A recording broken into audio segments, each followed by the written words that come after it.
Well, good evening. It's wonderful to be here. I know you read a short paper for this, but my presentation is going to be related but slightly different. And what I want to do in the initial discussion is just provide you with some background. And then this paper is kind of an extension of this idea. But by giving you this background, I'll provide you with, hopefully, with a broader theoretical basis that you can take away, not just in terms of this paper, but in anything else in your other classes, but also in understanding the world in general. And this is the notion of interventionism, or what's called the dynamics of interventionism.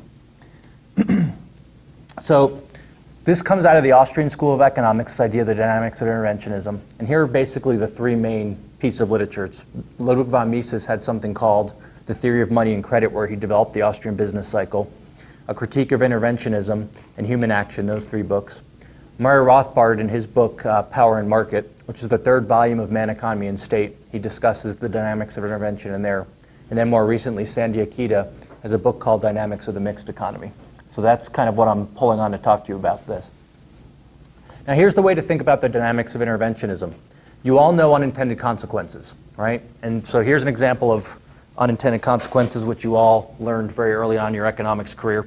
It's just a basic price control, right? So if this is the basic supply and demand, and here's the starting points, and then a price control is imposed that's below the equilibrium price, we all know what happens, which is the quantity demanded is greater than the quantity supplied, and there's a shortage, right? This is just the standard logic of price controls. We call this, so we call this shortage an unintended consequence of the price control. Let's say this is a rent control. The idea is to basically lower the rent, the price of rental property for people to help them. That's the intention of it. But we point out, economists point out, that one of the unintended consequences of doing this is that it leads to a shortage, okay? That's usually where it stops, right? So when your professors went through this or you read about it, that's usually where the argument stops.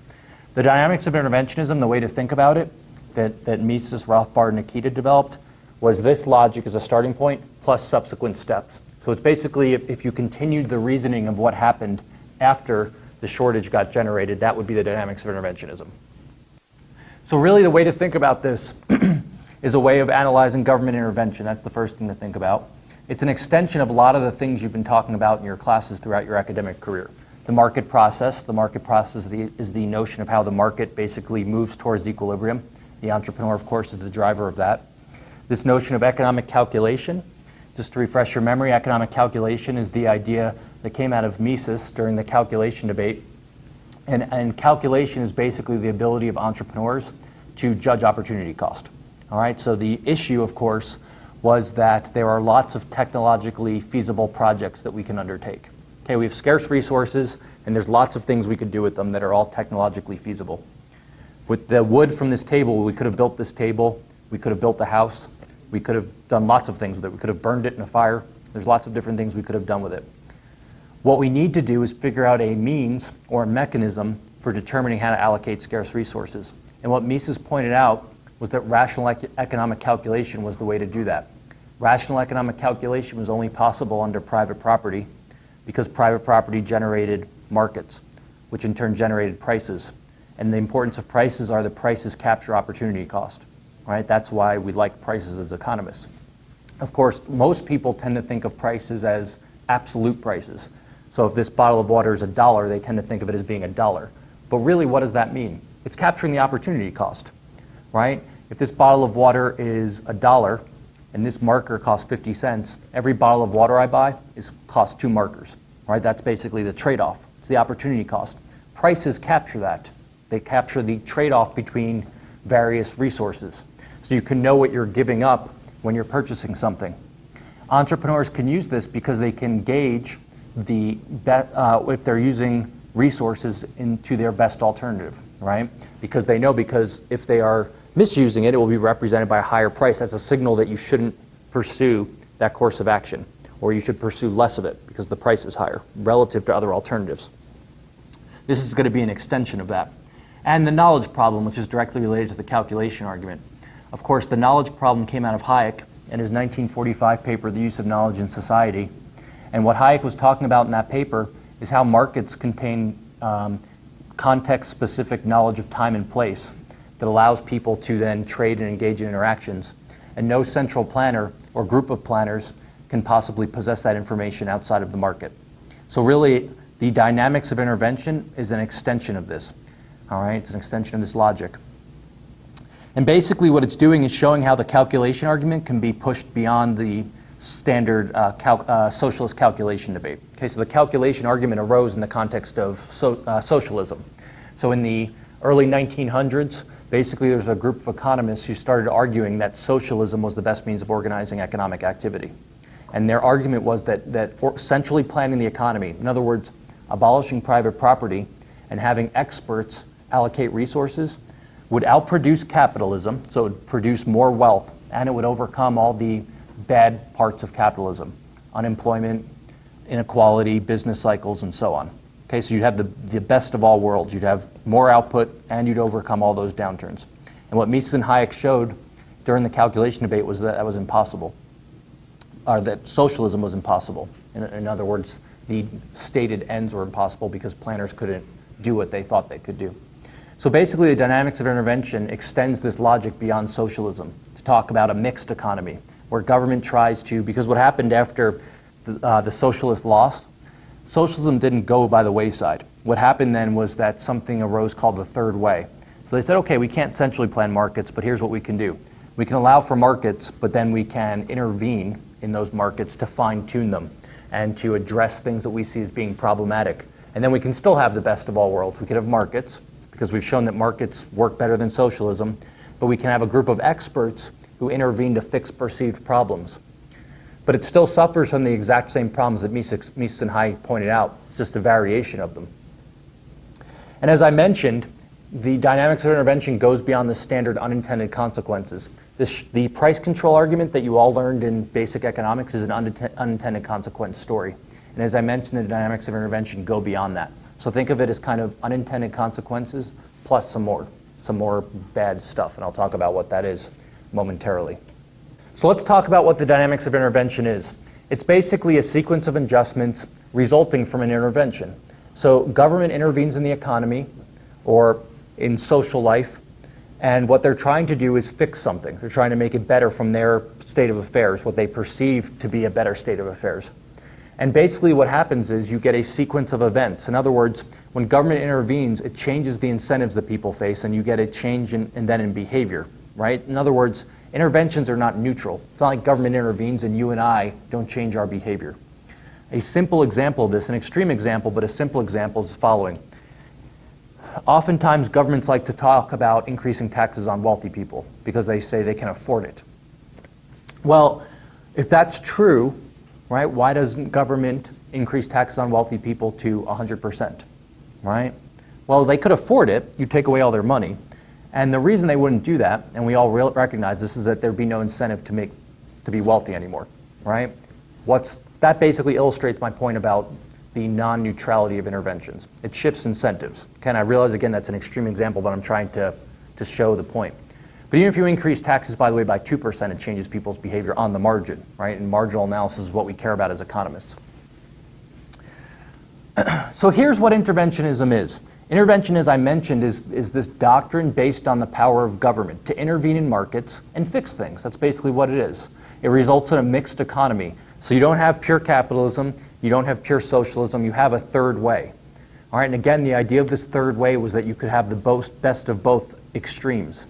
You could allow markets to operate, but also fix the problems. You could fix things like social justice issues, whereby the wealthy had more, or somehow engaged in exploitation. So you could take from them and redistribute to the poor. You could address issues of the business cycle, right? When the Federal Reserve, for instance, intervenes in the American economy, we were talking earlier today in another session about how that has spillover effects throughout the world now because everything's so interconnected. But when they intervene, really what they're trying to do is this kind of logic, right? They're saying, we like markets, but the outcome that's being generated is not something we prefer. We think we can fix it by intervening and make it better. So we're going to tweak markets by injecting money into it or by changing interest rates. And basically what you get is a mixed economy then between the two extremes. And really what the dynamics of interventionism allows us to do is analyze what happens when government does this.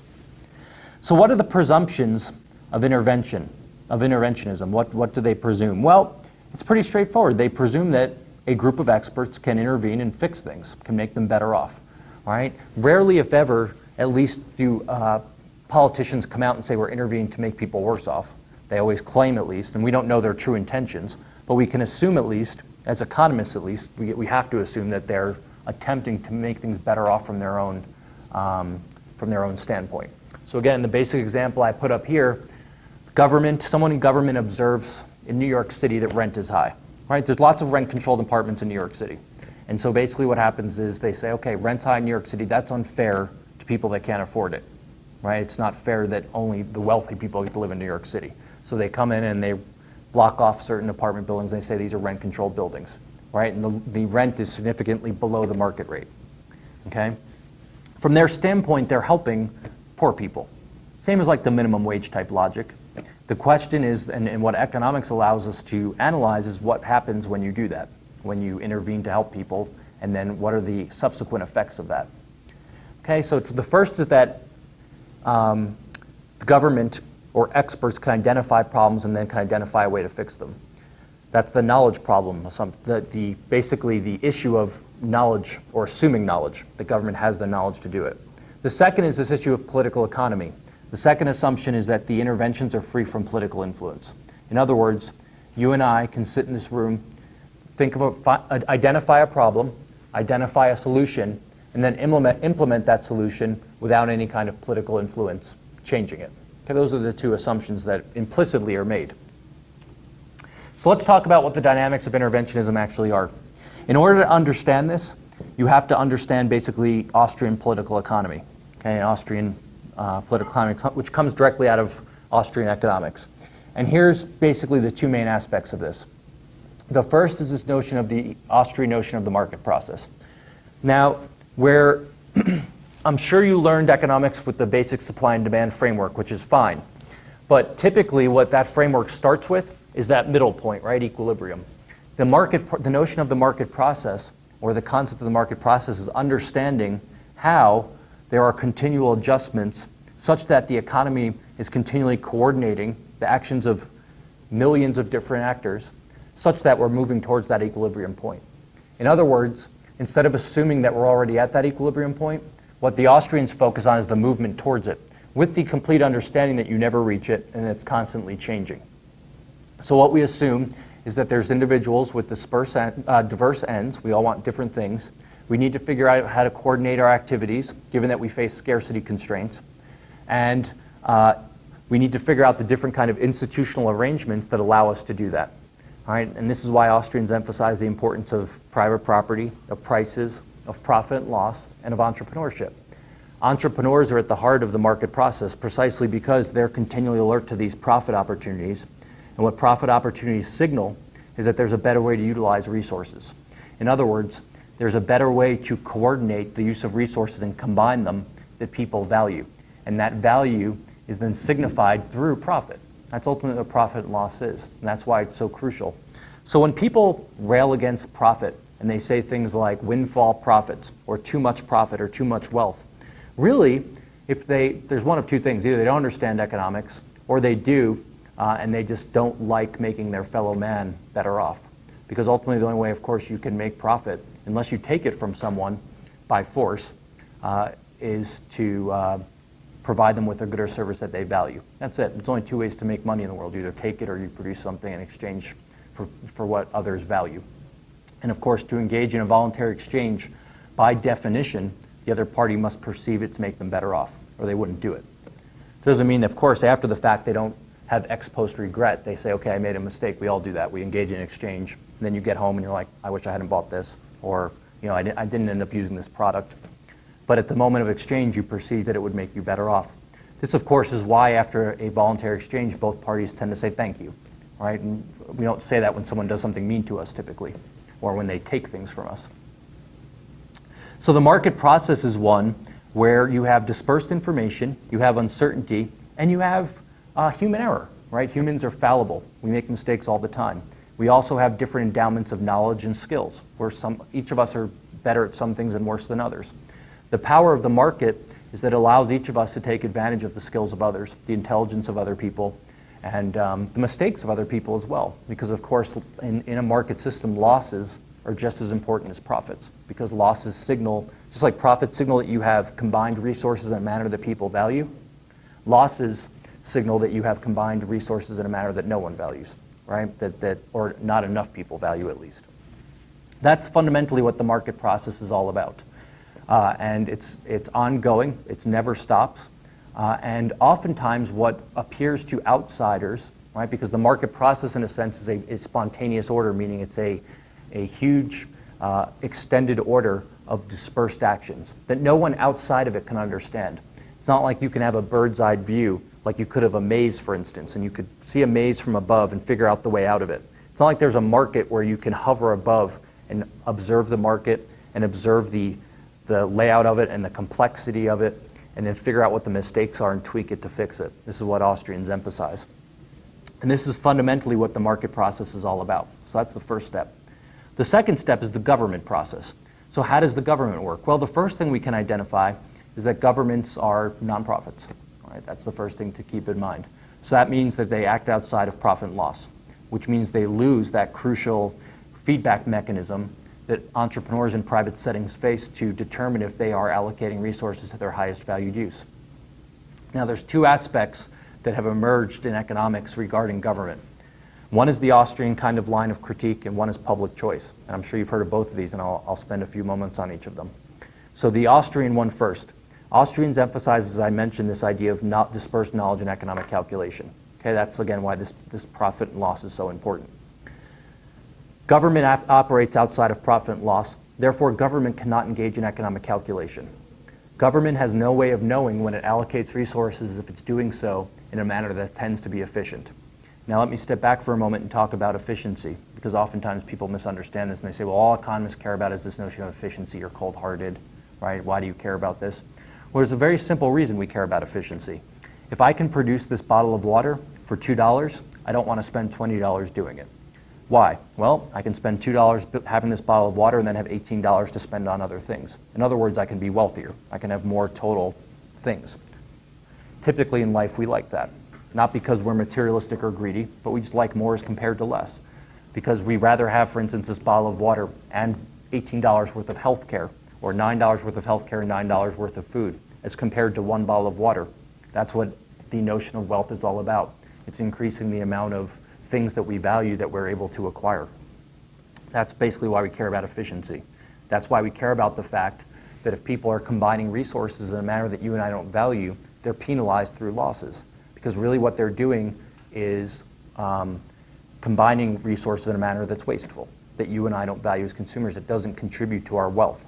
That's why we want them to be reallocated, precisely because we care about our fellow man. We want people to have more wealth as compared to less.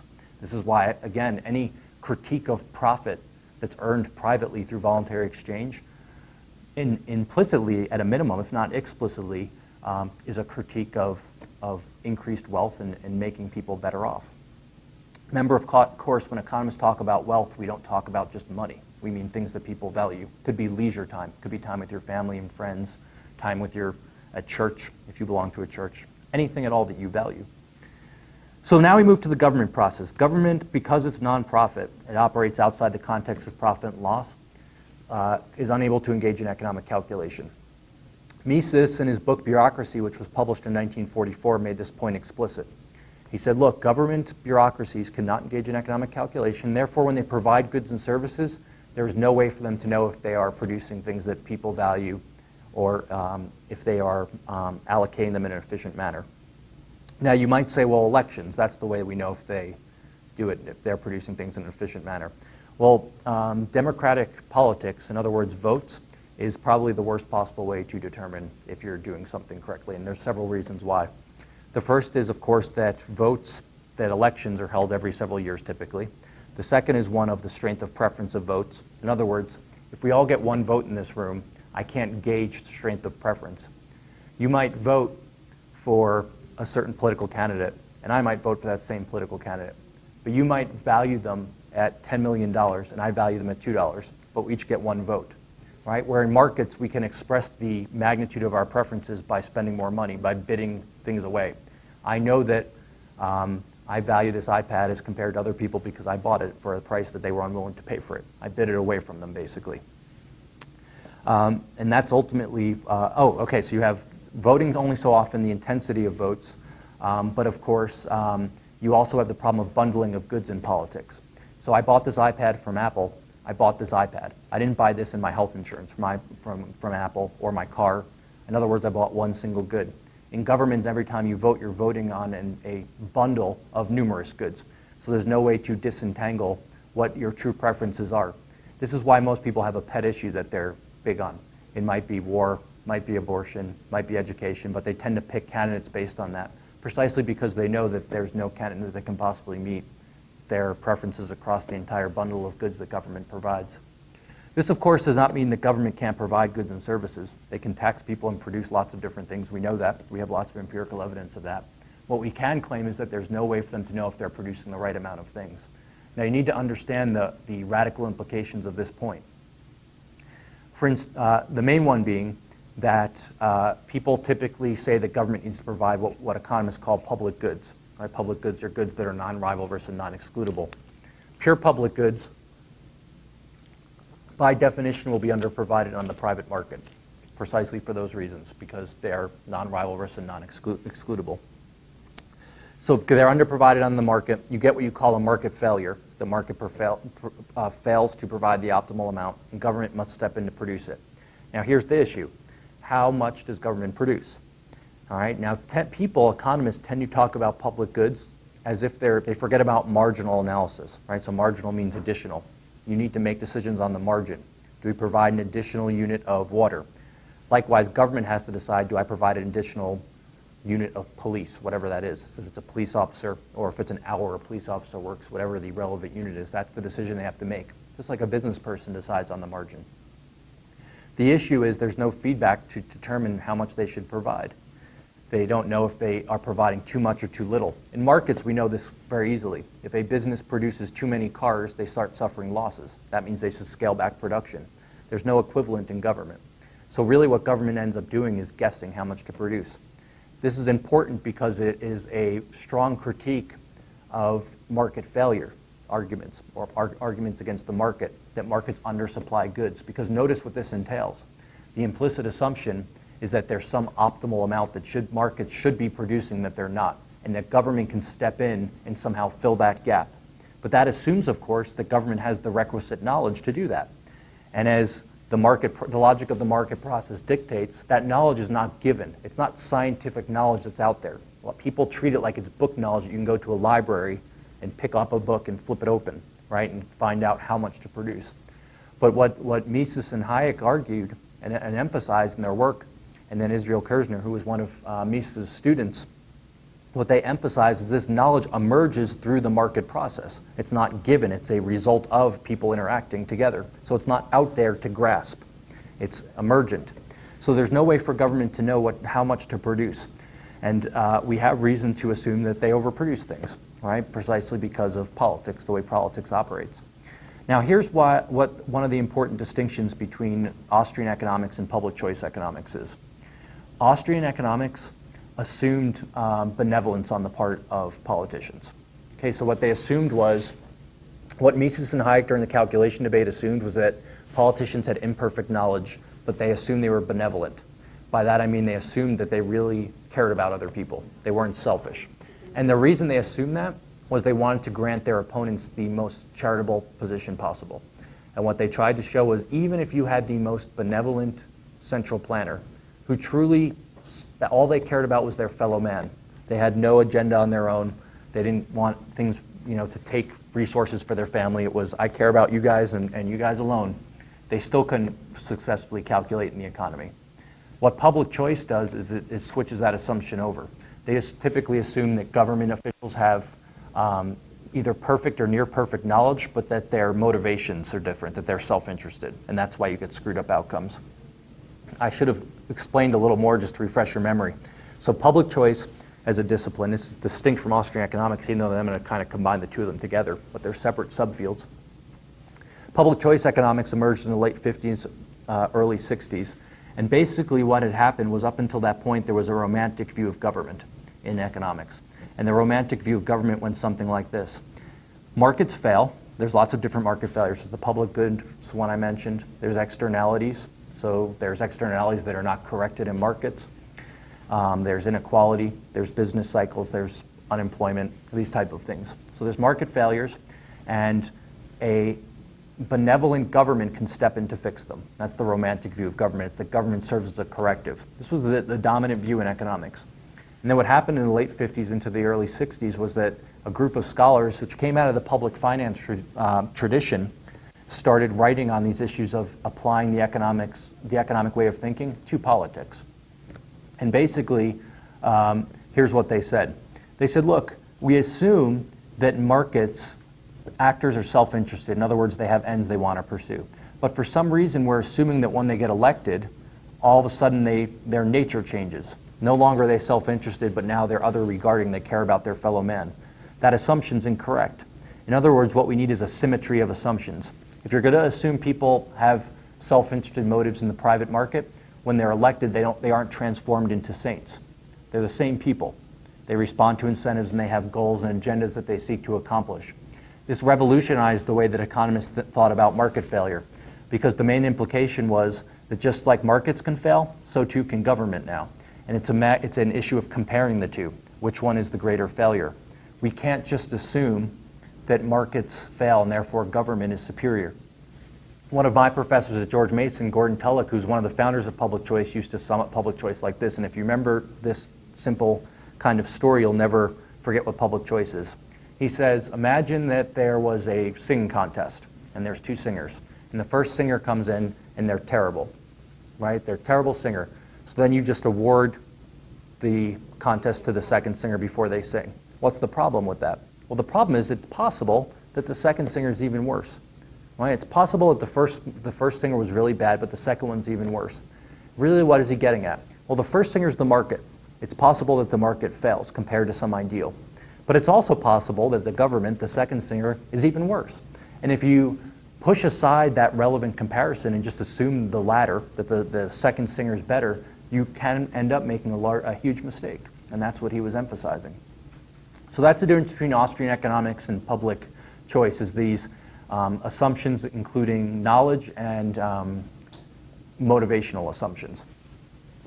So basically the dynamics of interventionism emerges through the interaction of the market process and the government process. So in the market process, you have entrepreneurs who are constantly alert to profit opportunities. They're constantly alert to opportunities to buy low over here and either sell directly, arbitrage, for a higher price over here, or combine resources in a manner which they envision they then can sell for a profit.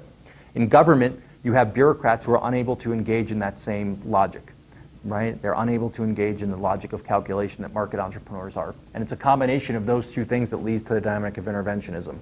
You have politicians who are unable to engage in economic calculation, intervening in markets which they perceive that they can fix, they can make better, and then you have entrepreneurs who are responding to those interventions. Okay, I have this in here. This is what I was just saying. I forgot I had this slide in here. So public choice, as I mentioned, the assumption is one of perfect or near perfect knowledge, but self-interest.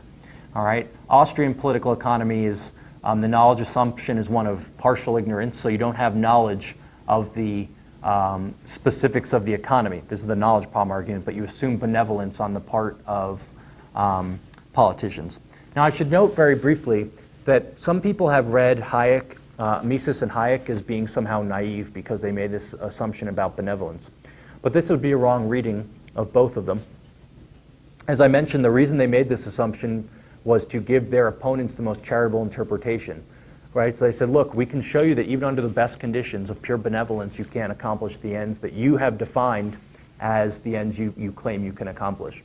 Now, we know that Hayek wasn't naive about this because in Road to Serfdom in 1944, he talked about what happens when politics replaced markets. In other words, when a dictator replaced the market mechanism. And in that book, he has a wonderful chapter. It's my favorite chapter in the book, called Why the Worst Get on Top. And it's a comparative advantage argument about dictators. And basically he said this. He said, look, what do dictators under central planning have to be willing to do? They have to feel comfortable telling other people what they should do. I have to tell you, no, you only can have shirts that are red, and everything else is banned, and you can't have cars. and you only can have this type of food, and you will work in these areas. In other words, I have to feel very comfortable dictating to other people how they should lead their lives. Also, he said it will tend to attract people who are thugs, because people that tend to like to coerce other people and impose things upon them are thugs, right? That's what we would call a thug. So what did he say? Well, the people that are going to tend to get on top in dictatorships are people that like to tell other people what to do and boss them around, and people that are willing to basically grasp at power at pretty much any cost. They're willing to stab their friends in the back. They're willing to climb over people in order to secure power so that they can impose their plan upon people. All right, so Hayek recognized this fully, this idea that when you opened up central planning, you had these unintended consequences. But during the calculation debate, they wanted to push these issues aside. And of course, we know, looking at the history of central planning, that in many, if not all cases, pretty much a brutal person eventually rose to the top. So here's basically the same thing, just in a different form to illustrate this to you. Again, public choice and Austrian economics, they fit together quite well, precisely because of these different assumptions, the knowledge assumption and the motive assumption. But they're distinctly different things, and the reason I keep emphasizing this is because the pure Austrian theory of the dynamics of interventionism does not make assumptions about the motivations of political actors. We don't make the public choice assumption. Now, we can after the fact, and if anything, it's going to strengthen the argument.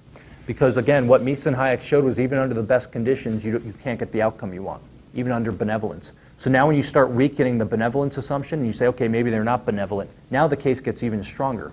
Right? Because now you have people that can't engage in the relevant calculation to accomplish the ends they want, and they're thugs. Right? So it's like the really worst case. They can't produce what they say they can anyway, and they're going to impose significant costs on ordinary citizens. Okay, so that's the key point to keep in mind here. The other thing I want to emphasize is that entrepreneurs in the market process do not react passively to interventions. And again, you realize this. Does anyone, so you get a shortage. Let's talk about rent controls, right? And maybe, I don't know how much detail your professors went into, or maybe you've learned this so long ago that you've forgotten it, but let's just talk about it for a moment. You get a rent control. You get a shortage. What happens? Who can tell me or has any idea what happens when there's a shortage in this case? So let's think about apartments in New York City. There's 10 apartments, they're rent controlled, and 20 people line up for them, right? Because the price is below. This is a shortage. The quantity demanded is greater than the quantity supplied. How do you decide how to allocate the apartments? Anyone have any insights on that? You're a landlord, right? You own the rental property. What would you do? My choice would be to raise the prices, and the people that are willing to pay more would... Well, you can't, but by law, you can't raise the price. That's the rent control. So what would you do? You have 20 people lined up for 10 apartments. You can't legally raise the price. Random. You're a nice person. Well, if you cannot raise the prices, maybe you can... You're determining who to let live on your property. I don't believe you would do it randomly. I don't believe you'd close your eyes and just point to people. Well, let's think about some of the things you could do. You could illegally raise the price. So in New York, there's something called a key fee, right? Now, why would you charge people money for a key? Well, I'll tell you why you charge people money for a key or for a lock. It's like, well, you want a lock on your door, right? Well, you charge people money for a lock because you can't charge them direct rent, right? And so there's ways of circumventing this that is not charging them rent, but it's charging them for other things. Or they charge a maintenance fee, right? So they're basically just calling it something else. What else do they do? Well, when you have 20 people and you know you can rent it out, you only have 10 to fill, what else does this do? Well, it lowers the cost of discrimination on non-monetary margins, right? Which is something I like to point out to my students. The very goal, because of course, one of the reasons in the United States at least that we have minimum wage laws is to supposedly help minorities. But of course, minimum wage laws actually leads to discrimination. Because what happens is you get a shortage of positions available, you get excess demand, you have more people lined up, you can't discriminate everyone always discriminates by definition, by the way, right? Discrimination just means choice, right? So you're always discriminating by definition. If you couldn't discriminate, if someone asked you out on a date, you'd have to say yes, right? Or if someone had proposed marriage to you, you'd have to say yes. No one would say that you can't discriminate. We do it all the time, right?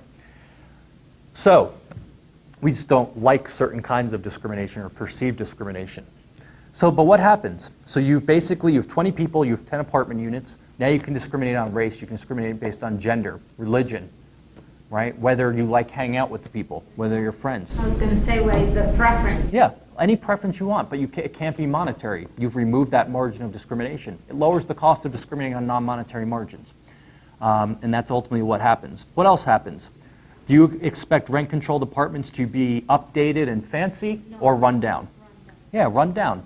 Because if by law you can't recoup an investment, why would you ever invest money in it as an entrepreneur? You won't. So what tends to happen to rent-controlled apartments? They tend to be the worst apartments that are available, right? Oftentimes it's people that have lived in them since like 1970, and they still have like 1970 appliances and 1970 wallpaper, and they look terrible, right?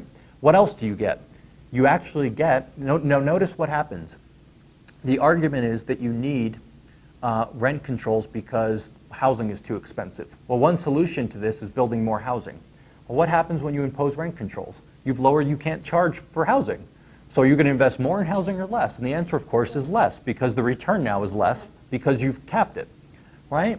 So entrepreneurs respond to all of these different things and more as well. So it's not just this immediate shortage that occurs. That's one thing. That does occur. I'm not denying that. But what the dynamics of intervention emphasizes is there's all these secondary, third, fourth, fifth, sixth effects that trickle throughout the economy, all linked back to that original intervention, which was attempted because we assume benevolence to actually help people, right? And that's what the dynamics of intervention is all about. It's that there's an intervention over here which is driven by the best of motivations. And that intervention, precisely because of this lack of knowledge, but also the inability of government to substitute for entrepreneurship because they can't engage in calculation, leads to a long chain of events, right? Oftentimes which people don't even realize that are happening, right? And there could be many others that you and I don't even realize, even in the few minutes we were just talking about it. So price ceiling's the example that I've given here. Credit expansion is something that, for those of you who have heard about the Austrian business cycle theory, I was talking about this in an earlier lunch seminar, but the Austrian business cycle theory is basically this idea that the central bank injects money into the system in the attempt to either spur the economy or to lower the interest rate, typically to spur the economy in both cases. And that leads to a long chain of consequences where it distorts relative prices throughout the economy and leads to ultimately a bust. That's one example of the dynamics of interventionism. Again, you get an intervention over here which causes a chain of events throughout the economy. And here's the reason why. The reason why is because of relative prices. Remember, I told you that the relative prices between these two goods tell me something as an entrepreneur. It's not just like a price that fell from the sky, right? Very few people understand this point. I mean, I'm sure you all have friends and family members, I know I do, who like complain about gas prices all the time, or they'll say they're too high. And basically what they're saying is, I don't like it, right? Because if you try to explain to them, well, no, really what that's capturing is the relative price, right? That relative to other goods, the scarcity of gasoline or the inputs into gasoline, they become more scarce. That's what that's signaling to you, right? And then people say, I don't like it. And then they'll say, well, speculators or big oil or something like that, right, is out to get us. It's like, no, it's just relative prices. That's what's happening. Anyway, what the reason that these unintended consequences, the chain of unintended consequences happens, not just the initial one of the shortage, but then the subsequent chain as well, is because relative prices have been distorted. When you put a price cap on something, it distorts relative prices. When you inject money into the system and it causes inflation, it distorts relative prices, right? Prices are not what they otherwise would have been on the unhampered market. And those prices on the unhampered market are communicating this knowledge of time and place that Hayek talked about. That's why it's so crucial. All right, so I want you to understand this point because it's a pure economic argument. There's no ideology mixed in here. Because one of the things, of course, that people often say is, well, Austrians are libertarians, right? They just like liberty, right? And a lot of them do, I'm not denying that. But the argument I'm putting forth here, the argument against government intervention, is not one based on natural rights or some violation of property rights. It's a fact that when government intervenes, it has real effects on economic activity which make people worse off, even though the initial intervention could have been motivated by the best of intentions. Again, I have not assumed any malevolence on the part of the political actors who designed and implemented this intervention. So what happens? You intervene, right? You get rent controls, or you get injections of money into the system. And some of these unintended consequences, right, the series, becomes evident. Okay, and then what happens? Well, you have two options at that point. You can either retract the initial intervention, that would basically undo it and result in an unhampered market, which would then reallocate resources, or you can intervene again, and you can then try to have another intervention which fixes the problems from the first intervention. Now, here's what Mises and Akita and Rothbard emphasized. As you can imagine, you intervene once, there's unintended consequences, then when you try to respond to one of the unintended consequences, that intervention also has subsequent unintended consequences, and the process continues. Now, politicians will, when they're deciding whether to remove the initial intervention or to subsequently intervene, what they'll do is they will weigh the costs and benefits like anything else. First of all, they have to be aware of the unintended consequence. Oftentimes they're not. And the second thing that they have to do is weigh the costs and benefits. Oftentimes the main cost of removing an intervention is the fact that there's vested interests now that benefit from that intervention being in place. So there's just special interests that like having the regulation because they benefit from it. All right? Which is precisely why, like in the case of rent control, when they try to remove it, they always, the politicians always round up like some grandmother that's lived there since 1970, and she pays like $200 in rent in the middle of New York City when the apartment should be like $10,000 a month. And then they say, see, if you did this, you'll kick this old woman out and she'll be homeless and all this. And then people say, yeah, we can't do it. Now, here's the thing.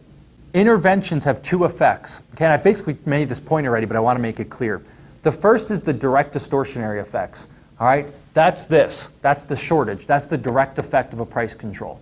Right, it's the immediate effect, the one you've all heard about, right, when you learn price controls. So that's the direct distortionary effect. The market's been distorted because there's a shortage. Okay, that otherwise wouldn't have been, because we know when prices are freely allowed to fluctuate, there's a tendency to remove all surpluses and shortages.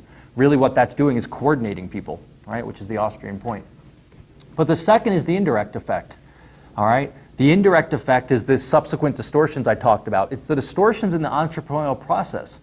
Really what you're doing is you're preventing at all these different stages entrepreneurs from utilizing prices, the true price, what the price should be, to engage in economic calculation. This is what Israel Kirzner called the stifled discovery process. It's not that you ban entrepreneurs. It's not that you make it illegal. It's that profit opportunities that otherwise would have existed no longer exist in the case of rent controls. Right? This is what I was saying. Otherwise, they might have invested in more property because there's a higher rate of return. But precisely because there is no longer there's an artificially low rate of return, they won't invest in those projects. Likewise, under the Austrian business cycle, when the Fed, or the central bank, I should say, injects money into the system, it artificially lowers the interest rate, which sends a false signal to entrepreneurs that they should borrow more money. Because the interest rate, which is the price of borrowing funds in this case, the price of loanable funds, appears lower than it otherwise would have been. It's artificially low.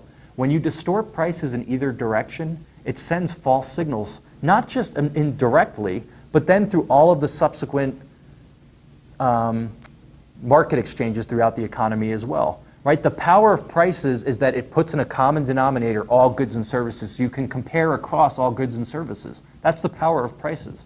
That's why they're so important. They allow us to compare opportunity cost across the array of all goods and services.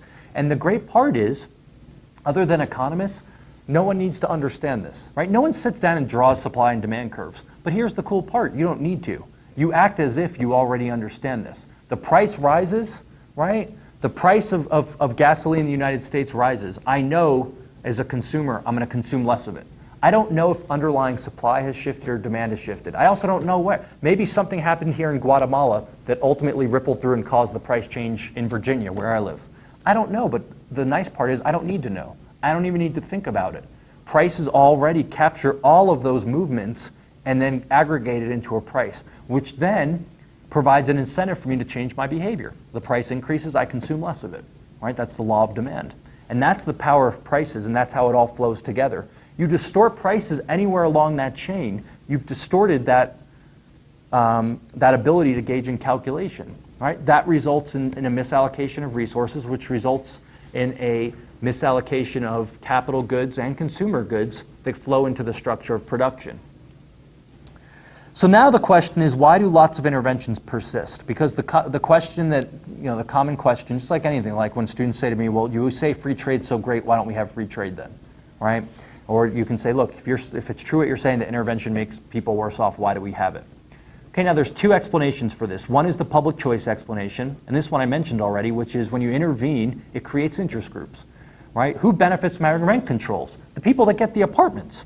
They pay less. They're getting an apartment in New York City that otherwise would be thousands of dollars a month, and now it's hundreds, right? Farmers that get subsidies. They like that they get subsidies, right? So there's a vested interest group that has now an incentive to perpetuate that intervention into the future. And of course, the logic of politics is such that politicians tend to concentrate benefits on special interests and disperse the costs on citizens, right? So, for instance, agricultural subsidies. I don't know what the agricultural subsidies are like here in Guatemala, but in the United States we have agricultural subsidies, for instance, on milk production, right? Now, when I go buy milk at the store, this is the equivalent of pennies that I pay extra per gallon of milk, right? It's basically nothing. I don't even realize I'm paying. It's embedded into the price. But of course, when you take my 3 pennies and your 3 pennies and we aggregate it over all milk purchasers and then we give it to a few farmers, they get a lot of money, right? Now, those 3 pennies, let's say I spend $8 a year throughout my entire year on paying more on milk than I otherwise would have. That's not enough to make me go stand and go lobby my representative in Washington, D.C. to, remove my $8 of basically in taxes that I'm paying. But when you aggregate all that up and you're getting millions upon millions upon millions of dollars as a milk producer, you do have a very strong incentive to lobby. And that's basically the logic of concentrated benefits and dispersed costs. You concentrate benefits on well-organized groups, you disperse the costs upon the unorganized. That's the logic of special interest groups. That's the public choice explanation for the persistence of incentives. That's why we don't have free trade, right? Because you and I would benefit from free trade as consumers, but a relatively small amount, such that you and I don't have a large incentive to go lobby our representatives, whereby those industries that do benefit from those protections have a very strong incentive to go and do that, right? Which is the other reason that politics is a very weak way of disciplining politicians, what we call rational ignorance, which is you really don't know what the hell's going on most of the time, right? And I always give a quiz to my students. I call it the rational ignorance quiz. And it's not like I grade it, but I ask them, what your tuition is at the school. They all know if they're paying. If they're on scholarship, oftentimes they don't know because it's not in their interest to know. If they work, I ask them what their hourly wage is. They all know. I ask them how much a parking ticket on campus is for parking your car illegally. They know that. And then I say, look, how many of you know how much the United States gives in rice subsidies a year? And none of them know. But here's the shocking thing. A parking ticket on George Mason is anywhere from $15 to $50. In the scheme of the world, that's basically nothing.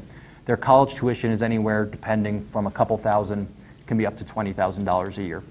Again, for them it's a lot, but in the scheme of the world, that's a drop in the bucket. The amount of subsidies we give is like hundreds of millions of dollars. So the question is, why don't they know that? Why do they know a $15 parking ticket, but not a significantly more large sum of money? And the issue is, it's not in their interest to know. Well, they don't care about rice subsidies because they don't get them. And if you divide it by the number of voters in the United States, each voter pays $1 something a year, right? And that's the logic of rational ignorance. You're ignorant, but it's rational to be ignorant because the cost of acquiring that information is too high, precisely because the benefit you influencing the outcome is basically minuscule, right? And that's why democratic voting as a means of punishing politicians is an extremely poor way to do it.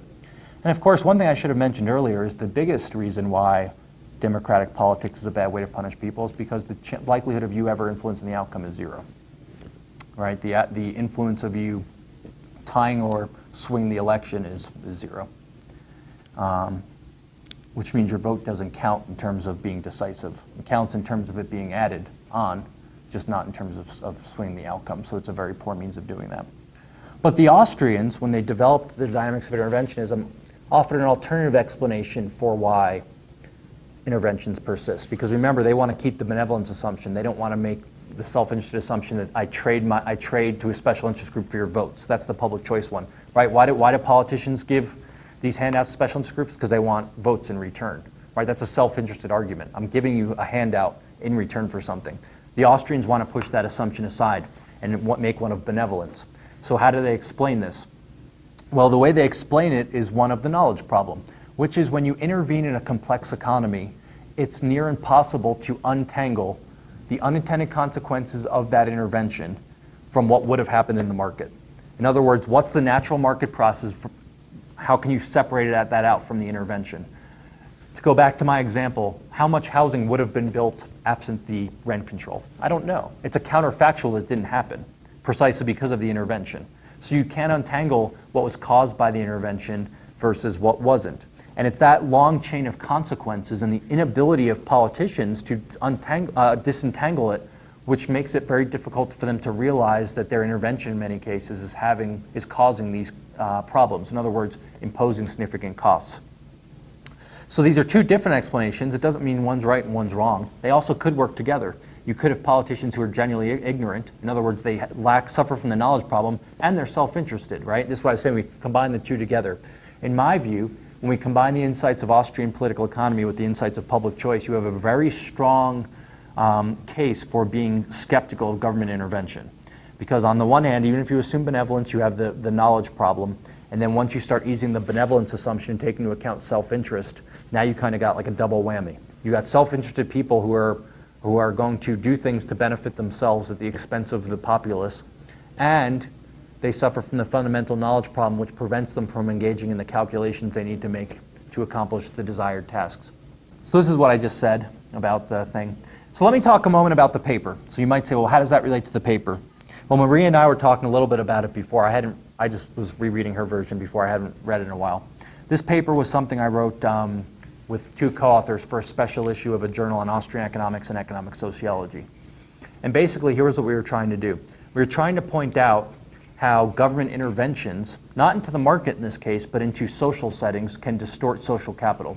So social capital is this concept that has emerged largely out of political science, public policy, but economists are paying more attention to it now.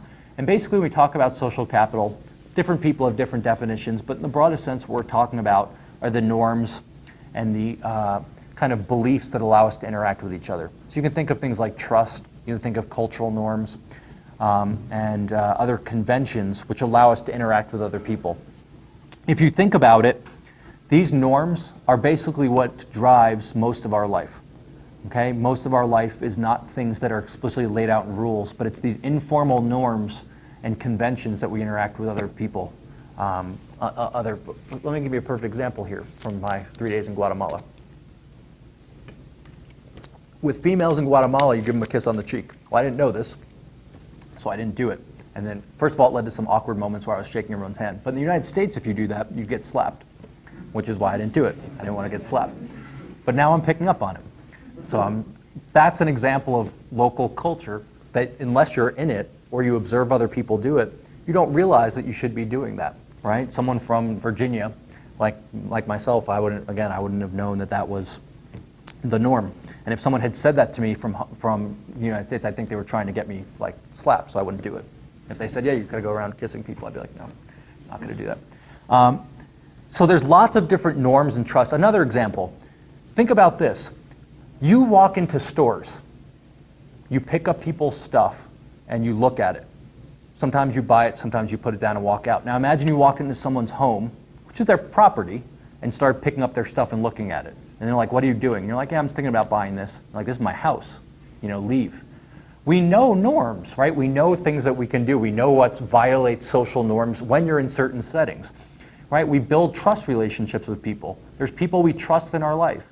There's family members, but there's also friendships, right? But then there's also a whole informal network we have as well. I'm sure you've all talked to people and a friend has put you in touch with a friend who's put you in touch with a friend. You either gotten a job or you've made some connection through that. This is what the sociologist Mark Granovetter called the strength of weak ties. It's weak ties, right? These ties, it's not that you're best friends with everyone, but you know someone who knows someone who knows someone, and it's these ties that facilitate a lot of the things that we benefit from in life.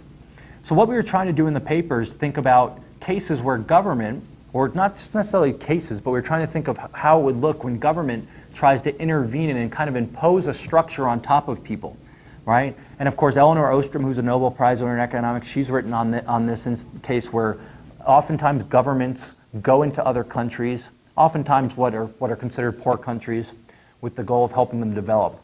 And they'll impose policies on them which are meant with the best of intentions, or at least people say they're meant with the best of intentions. And they'll literally move people around. They'll rearrange communities, and they'll rearrange groups of people because they think somehow that's preferable, right? It's going to help those people live a better life.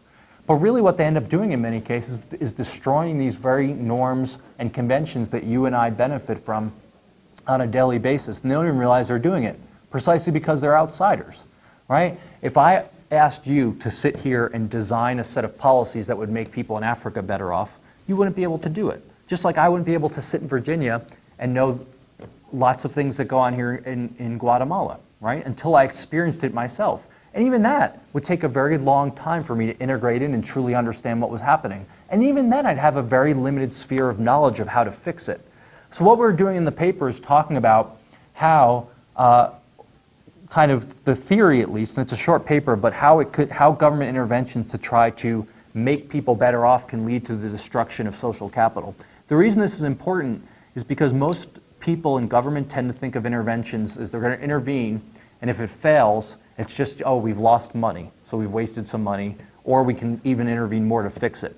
But if you buy our argument in the paper, what can happen is that it can have other costs as well. It can destroy a lot of kind of the conventions and norms that allow us to function and operate. Now, what Maria and I had been discussing a little bit before the talk started was this idea that with any intervention, here's the tough part.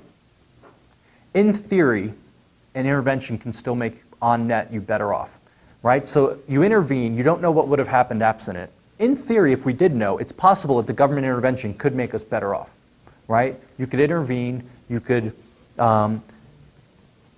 impose something on people, right, in a developing country, right? And then you can say, well, it made them better off compared to what could have happened if you had perfect knowledge, right? That's possible.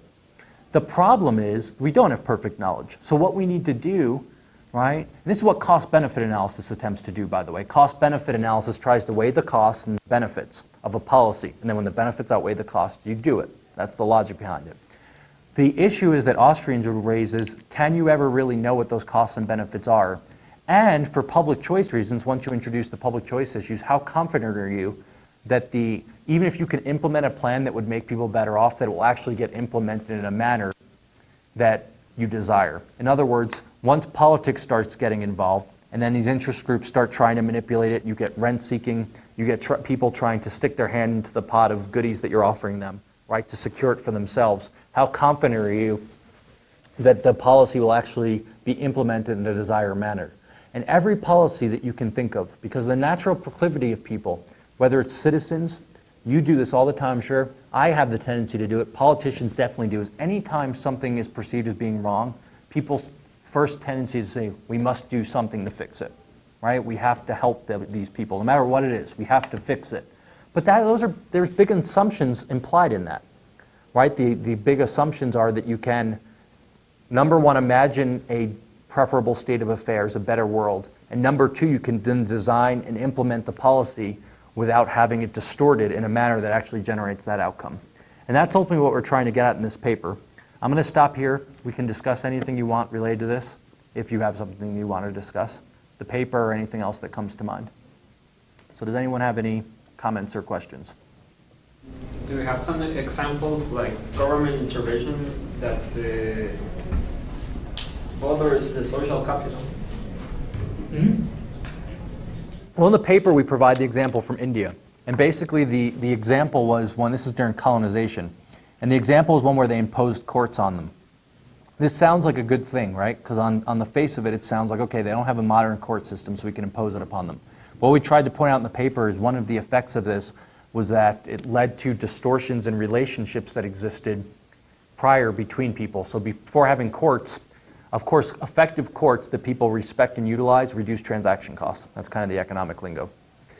But absent that, what people will do is invest in relationships. In other words, I'll build up a relationship with you so that I trust you and you trust me. So when you make me loans, for instance, you know that I'll repay you. And what had happened was, through these trust relationships, a kind of social insurance, a private social insurance system had emerged, whereby, let's say I was a farmer, right, and I borrowed from you on a repeated basis. But now I have a downturn. There's bad weather, or I have a bad harvest, and I can't repay you by the due date. And I come to you and say, look, I I apologize, because of this I can't repay you. Well, what would happen is it would be like a close friend saying this to you, and because of repeated dealings, oftentimes you would give me a break, right? Knowing that we would repeat in the future, that I would pay you back in the future, but then I'd continue to give you business and so on. And what happened is when the courts were imposed, what happened is the market opened up. Now, in most cases, we'd say that's a good thing. There was more competition, more access. Well, what happens then is that I couldn't be confident. You couldn't be confident anymore that I would come back to you because now I had lots of other potential lenders. So what happened is when there was downturns in the market because of bad weather, because of other factors, you would no longer give me a break. You would use the courts to then take my property. And this led to a backlash and led to a breakdown in the community norms. And we have a couple quotes in the paper, I believe, from actual reports in Britain after these riots broke out, talking about how the courts had basically destroyed these local norms. What happens is, a lot of times with interventions, and we all have a tendency to do it because we have something, I believe in psychology, it's called like the self-humanizing bias, where we view ourselves as somehow better than other groups of people. Like the way we do things is better than how other people do it. It's a natural tendency in human beings. Basically, I think the explanation is something that gives you confidence that you're doing the right thing and that you're living well. But here's the downside of that. If you think you're better than people, right, that your way of life is better, you also believe that imposing your way of life of people can be better, or that they'll not just imposing it's better, but that they'll somehow like it, right? That, well, we do it this way and it's good, and therefore you must do it that way too, and it'll be good for you. This is pretty much what underpins most development policy in the world, if you really think about it at a deep level, right? It's the assumption that a group of people in Washington, D.C., at the IMF, at the World Bank, somehow they know what's best for people in these other societies, precisely because what they experience on a daily basis and they observe that other people don't is somehow bad and that they can fix it, right? I was talking to, I forget his name, but a gentleman who was here last night. I gave a talk on development, and it was very funny because he came up to me after and he's like, yeah, one time, so he lives here, and he said, one time I was trying to pick up a German girl, and I was talking to her, and I asked her what she thought of Guatemalans, and she said that I felt pity for them because they were poor and they didn't have what we had. And I said, okay, that's kind of weird to say, and I said, well, did you end up hooking up with her? No, I didn't ask him that. I should have, though, in hindsight. If I see him again, I should, because of pity.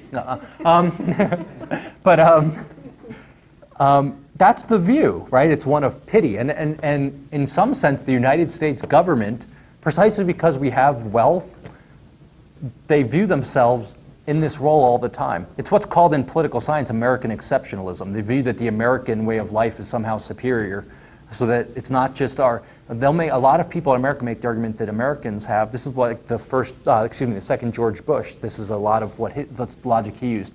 Not only do we have a responsibility to help others, we have a moral duty to not just help people, but to like show them the right way to live, right? Which is like our way to live.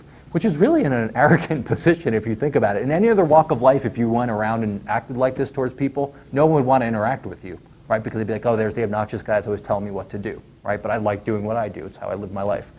And but that's kind of the view behind this. So the problem is with this kind of argument that I'm making about the social capital is because it's counterfactual, because you don't know what would have happened, it's very hard to say that the people are worse off.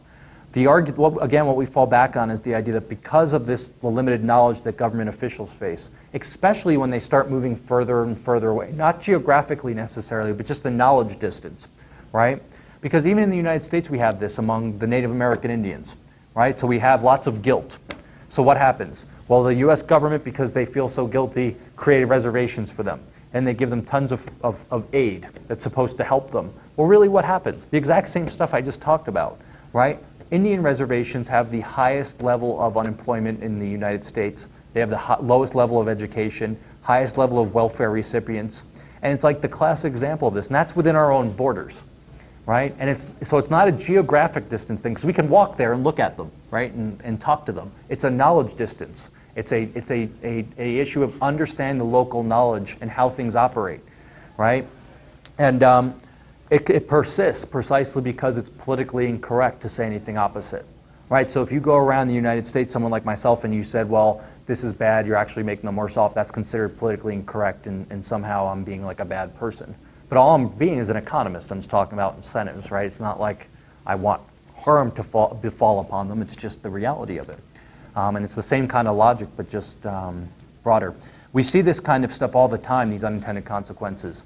So, in Afghanistan, we toppled the Taliban government, the United States, along with Britain and some other countries, but mainly the United States. And now we went in there to help rebuild. But, I was talking about this last night. A report just got released by the World Bank that 97% of the GDP in Afghanistan is dependent on U.S. aid now. So now the argument saying that we can't leave Afghanistan, because of course, there's promises made by politicians that we would leave, but they've been broken before. But now the argument we can't leave is they're dependent on us, right? And basically they're dependent on handouts from the United States.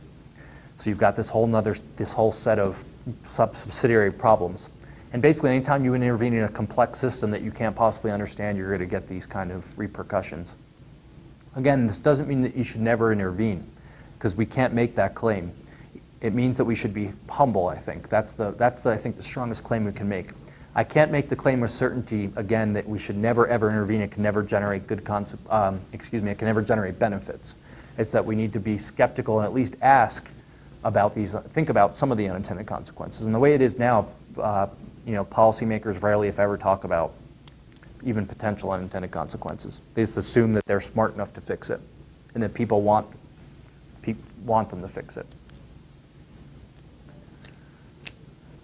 So with the Canada example, it was just an example. In Canada, there's laws about language that you have to have on signs. So we just use that as an example early on. Those people might like it, but I think I think all cultural protectionism is very odd. I think it's a very odd thing, because it treats culture like it's some kind of static stock that can't change. And of course, cultures have changed. It's weird because a lot of people, so when I teach students, a lot of them will say, they're like anti-McDonald's, anti-Walmart, and they'll say globalization, you homogenize, you ruin people's cultures, right? This is the kind of arguments they make. It's an odd set of arguments for a few reasons. One of it's the point I just raised about this arrogant position. I mean, think about how arrogant that argument is. The simple response to this is, okay, if people want to protect their culture, why don't we let them choose? And here's the thing.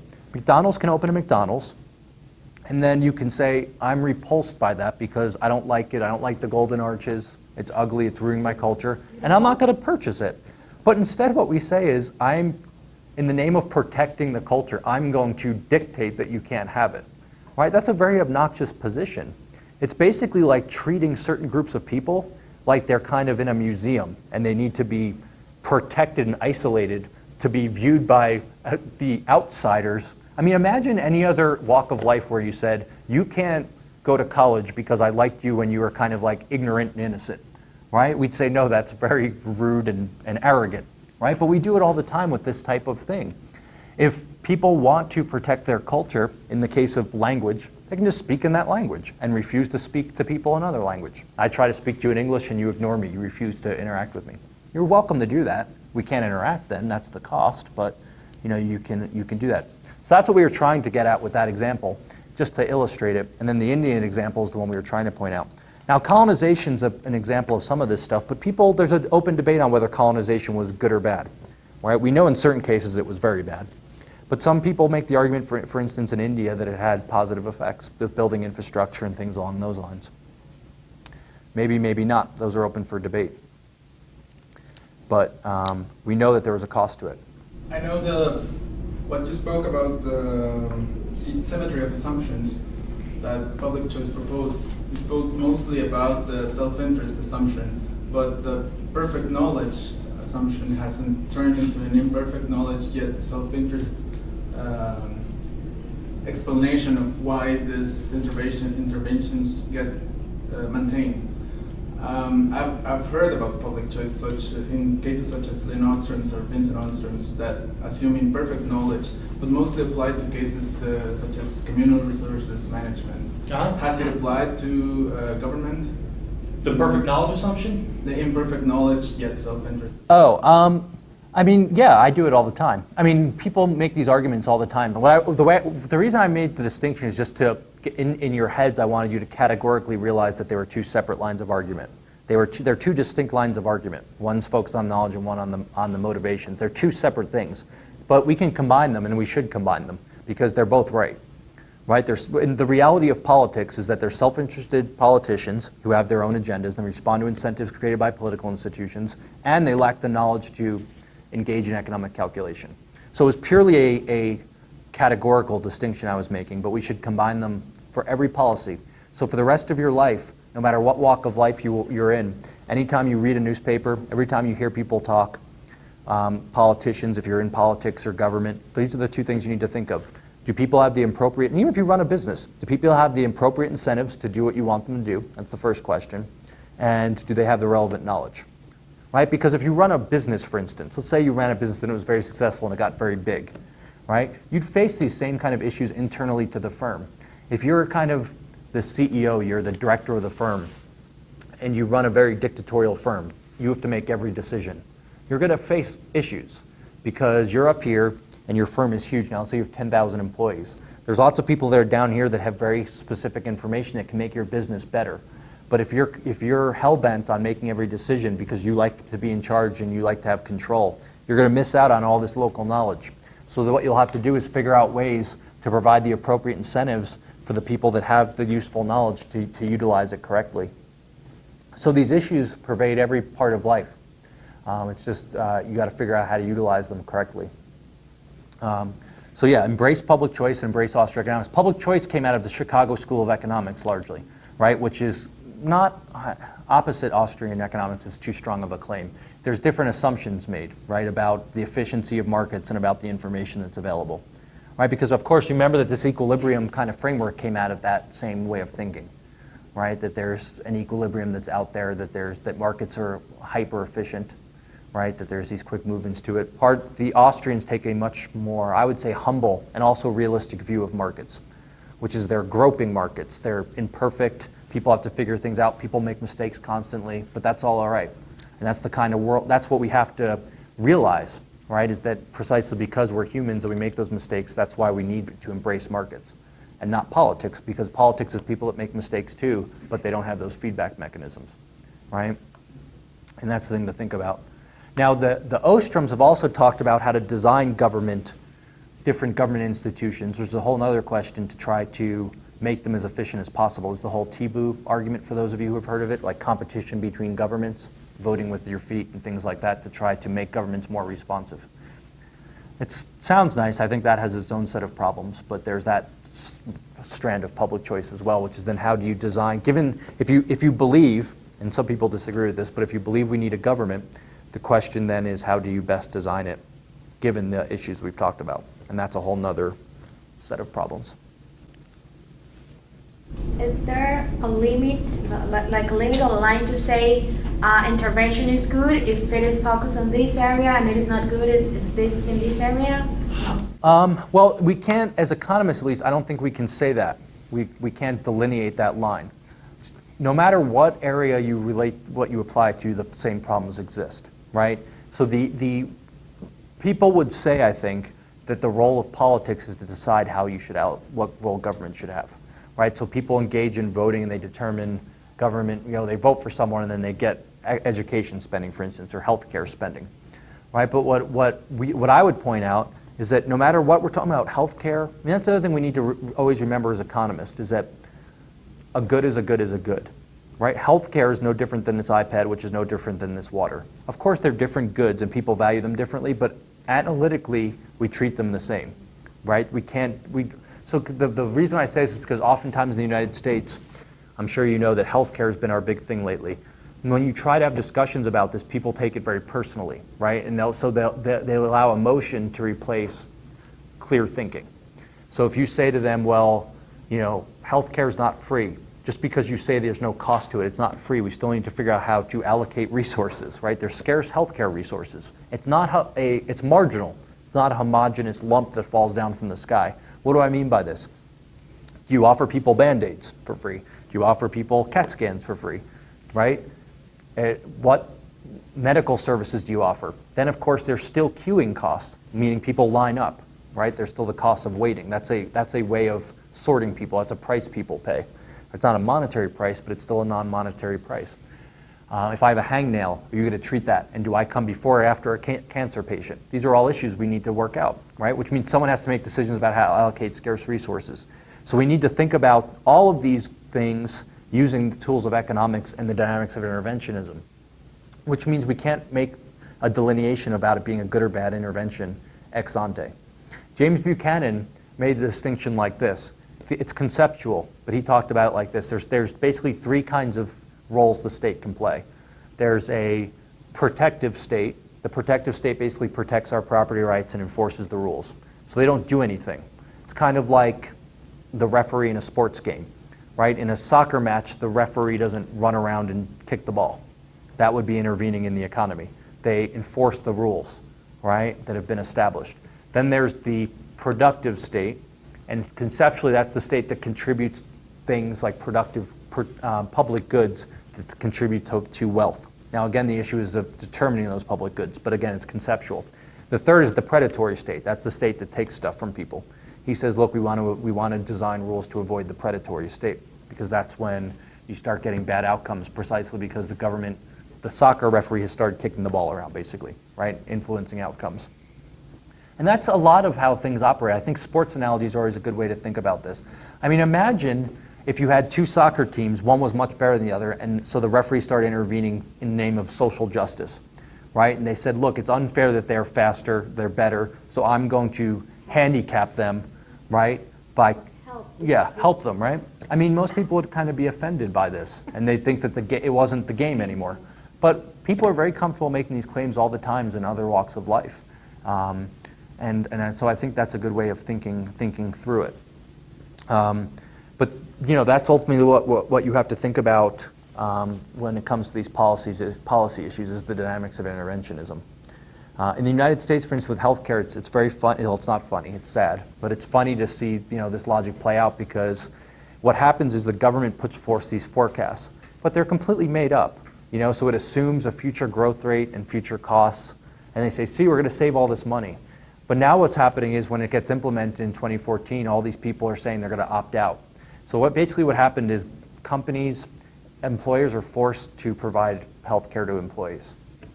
And if they don't, they have to pay a fine. So it's going to be cost benefit. They'll provide it as long as it's cheaper than the fine. But when the fine becomes more expensive, they're not going to provide it. So I just saw a survey the other day, like something like 30% of employers are just going to drop coverage altogether and pay the fine to the government. And then government's going to have to provide health care to all these people, which means what? Well, taxpayers are going to have to provide health care to all these people. And then we're going to have a whole new round. And I imagine what's going to happen, this is my prediction, I don't know for sure, a new law will be passed which forces employers to give it. And that's kind of so we can see this playing out where there's one intervention, it leads to unintended consequences, a chain of events, then they're going to come in with another intervention, and really what you're going to get is this long chain of consequences, because you're intervening in a very complex system. Same thing with the housing market and the other interventions that are going on right now in the United States. Is the same kind of logic you can see at play.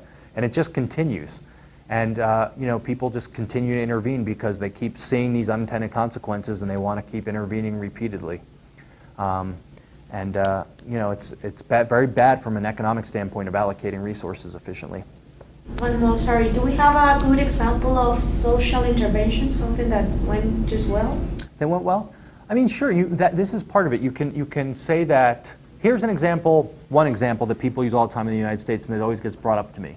They say, well, without the government, we wouldn't have highways in the United States, and the highways have generated a lot of wealth. See, so therefore it can work. Well, that doesn't show it can work. That shows that we can build lots of highways. Now, I don't deny that I like having highways. I like being able to drive from California to New Jersey across the entire state. I like it. But there was a cost associated with that, right? And we don't know if actually those resources could have been used for something better. Now, it generated wealth because it allowed for interstate trucking. I don't deny that. And people would say it worked well. But we have lots of examples in the United States of massive public work projects that have gone awry. The classic case, of course, the most recently is something in Boston called the Big Dig. The Big Dig was supposed to revolutionize transportation in Boston. And they built this huge tunnel. It was supposed to make all traffic efficient. It ended up taking 15 years. They ended up cutting it short. It cost hundreds of millions of dollars. The tunnel's leaky, doesn't work, traffic's worse than ever, and we just go on, all right? Now here's the thing. I imagine this. I imagine public work projects in like Africa as like lots of little big digs. right? There's lots of wasted resources. There are lots of failed projects. The difference is people in Boston, in Massachusetts, they can afford government failures precisely because we're so wealthy. So we can afford lots of stupidity like that. So there's interventions that work from that standpoint. People would say, they point out lots of cases. People would say, for instance, that having welfare, if you ask the average citizen, I'm sure they'd say having the welfare system in the United States is a good thing. I brought up the Native Americans. I'm sure people would say, yeah, giving them aid's a good thing, right? And so a lot of it depends on what you mean by has it worked. By people saying they like it, from that standpoint it's worked. But from a purely economic standpoint, one of efficiency, it's unclear that it's worked. And we can't make that claim. But that's why we need markets, precisely because of that. So I think the way to think about this is, if you buy the dynamics of interventionism logic, what I've pointed out, what we want to try to do is stretch markets as far as we can, right? And now there's a debate over how far you can stretch markets, to what extent markets can provide goods and services, right? So of course, I don't have a great understanding of the education system here in Guatemala, but when you raise the idea of private education in the United States, people get oftentimes people get offended by it, and they'll say, well, you can't leave that to profit, right? You can't allow markets to do this. You can't allow profit and loss because it's the kids, right? And you have to, you can't leave kids to profit and loss. Of course, our response, economists' response to this is very straightforward, which is in every other walk of life, all the good stuff we have is because of profit and loss, right? I have this iPad not because someone was nice and gave it to me, but because I paid money for it, right? I rewarded them precisely because they did it. It seems that's that place precisely where we'd want to put our kids, right? In the hands of someone that was competing for our dollars. In the cases where we have central planning, the United States Post Office, for instance, the DMV that handles our driving licenses, those are typically the cases where we get the worst customer service and the least amount of innovation. So the U.S. Post Office, has hemorrhaged, right? It's suffering huge losses every year. And they keep doing these things where they raise postal rates. They keep raising the rates. And they keep trying to make these adjustments. They keep claiming every year you hear politicians say, we're going to run it like a business now. But it's not a business, right? It's a government entity. Yeah, which means it's not a government business. And for some reason, and we have UPS, we have FedEx, right? For some reason, those things, which are, by the way, banned from first-class mail, from mailing envelopes in your mailbox, there's a law against that. The government has a monopoly on it. They somehow profit repeatedly, and they stay in business without any kind of government subsidies. By the way, an interesting story about FedEx. The founder of FedEx wrote the business plan for that company as an undergraduate at Yale University for one of his management classes, and he got a C on it. The professor wrote something like, this is not feasible, the idea that you can mail packages around the world in a day, that's silly, right? Because the post office can't do it, how would you do it, right? And that's a perfect example of entrepreneurship, right? So someone in a college class came with it, and I always use this as an example. I have the exact quote note in a presentation I give on entrepreneurship, and it's the perfect. Fred Smith, I think, is the CEO's name, because even the professors at Yale, people that we would consider some of the smartest people in the world, don't know entrepreneurial opportunities when they see them. Fortunately, he didn't listen to his professor, right? Because if he did, people would have been worse off, because FedEx serves a lot of people. There's many other examples of that as well. Tocqueville, for example, in Democracy in America, makes a case about the tradition, that's what we would call informal institutions nowadays, and the importance of how governments are supposed to reflect that, in the sense that, for example, Americans in the 18th century were apt for a democratic system, whereas if you went to a Frenchman, he would have prefer the government to intervene and take care of a lot of his services, probably more in the sense of a productive sort of government, as we can almost say.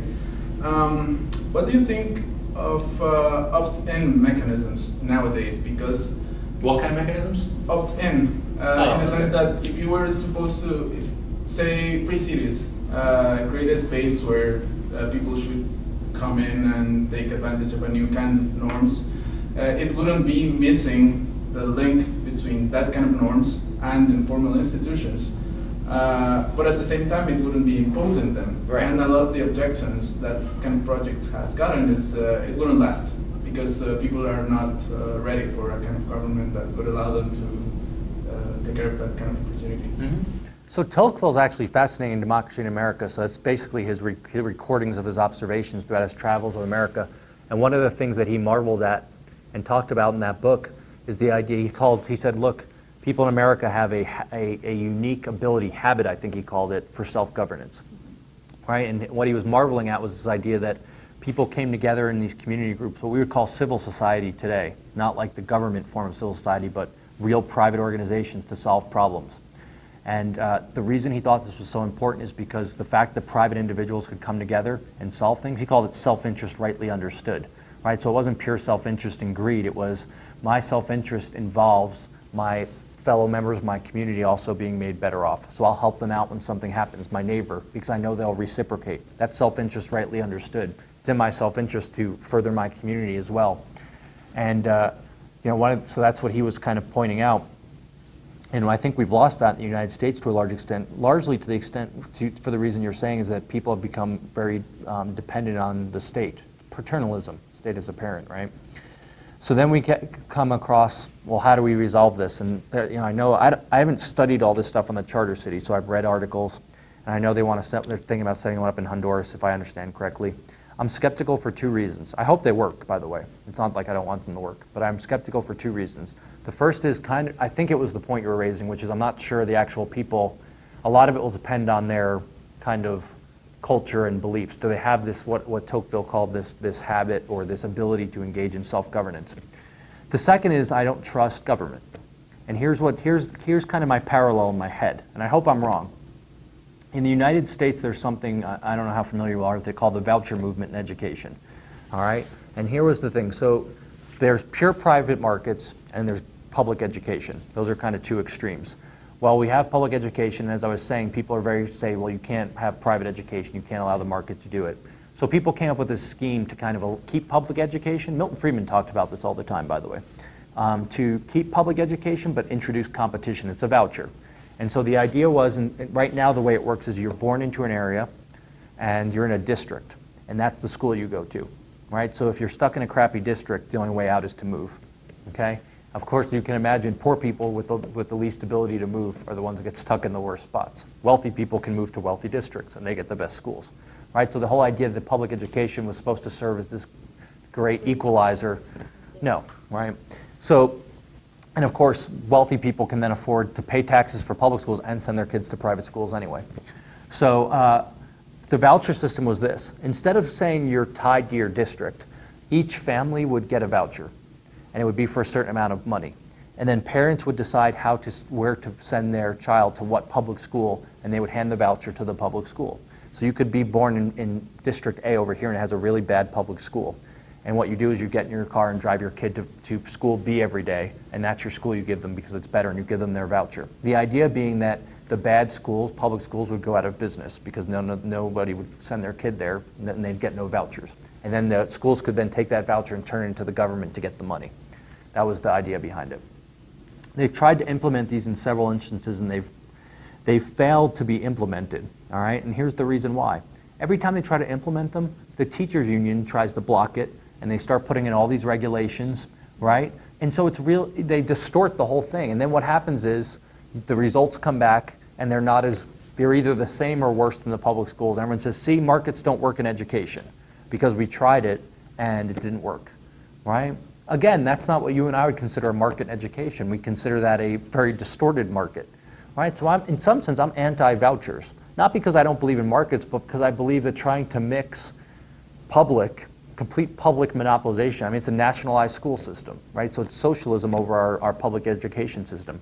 With markets, is going to lead to very perverse outcomes, and then markets get blamed, right? Even though it's not markets, it's the public system that should be being blamed for this. And that's why I'm skeptical. I worry, for instance, this happens. Let's say we set up a charter system in Honduras.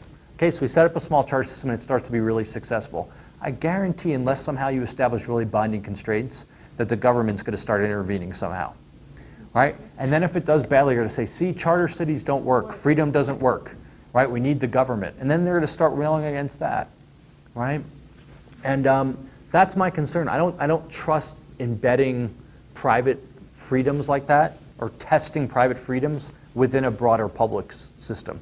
Now, that said, I realize that that might be the reality we face. That might be the best we can do. All right, we had this discussion a little bit last night related to this. I was talking about development. And one of the things I was talking about is free trade agreements, because someone was telling me about, and I still don't understand completely, but about some of the labor laws going on here in Guatemala, and how I guess the US government's forcing certain labor laws in under the free trade agreements, right? And I was saying, look, we don't need free trade agreements. It's not like you walk into a store and you sit down with the person's lawyer before you buy, this water and work out a free trade agreement. You hand them money and they hand it to you. That's free trade, right? So why the hell do we need a free trade agreement that looks like this? Well, I'll tell you why. Politics. Free trade agreements are nothing more than just the attempt to basically, under the guise of free trade, have for special interest groups to manipulate outcomes in their favor, right? That's what a free trade agreement is. And the reason I don't like them is because it basically bastardizes free trade, because you're calling something free trade that's not. And one of the participants was saying, well, look, that might be the best we can get. And if it made people better off, even though we had these labor laws, would you want it? And I said, look, ideally, I wouldn't want it. I want people to realize that free trade is free trade, and you don't need government to negotiate that for you, right? I mean, it's like, okay, it's very... Call it free trade Yeah. and be something I mean, it's else. very easy. I don't know. The U.S. government should just say, citizens in Guatemala, citizens in country X, pick it, are allowed to trade with citizens in country in America. That would be a free trade agreement, right? And just like I can walk into any store in America and purchase something, right? That's what I want. Would I pick that if that was the only alternative? Maybe, but I still want to fight for that ideal, and I think we can get there. And maybe that makes me an optimist or unrealistic. But I worry that when we go to these kind of measures, we're going to get kind of a mixed, screwed up system, and then we'll never actually pursue, the end that we want, or we'll get discounted. That said, I'm very curious because I think it's going to happen somewhere. So I'm actually quite curious to see what happens with it. There's this other thing too, the seasteading thing with Patri Friedman, where it's, you go live out in international waters on a boat. But I'm very skeptical of that as well. I mean, I like the idea somewhat. Someone told me they were setting up a medical boat where you can fly out and get surgeries. I like that idea. So you can do experimental medicines because it's not regulated. But I don't know, have any of you been on a cruise ship? Have you taken a cruise? I like it, but I like it for like a week.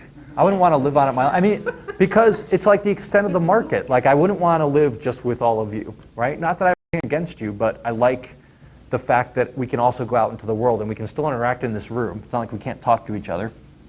But I also can go trade with lots of other people as well. Yeah, well, I have some doubts because I heard Patrick speaking with Russ Roberts on an Econ Talk episode, and he was making the case that this sort of cruise ships, they're actually like platforms, like oil platforms. Are going to be operating within the governmental systems as if they were just one more business, like getting to the coast of the United States for a while and then leaving for like a couple of weeks, and it will have to multiply a lot before it can actually be like a country. Right. I mean, cruise ships are in some sense the bastion of freedom because they typically register in places with low taxes and low labor laws.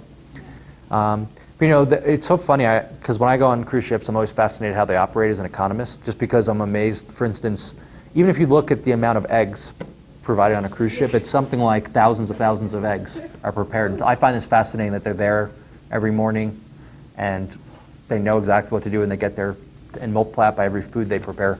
So I always ask a lot of questions.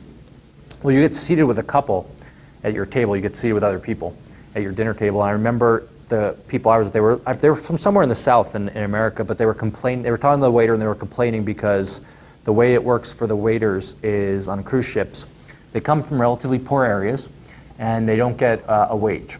They don't get a wage paid by the cruise ship. It's all tips.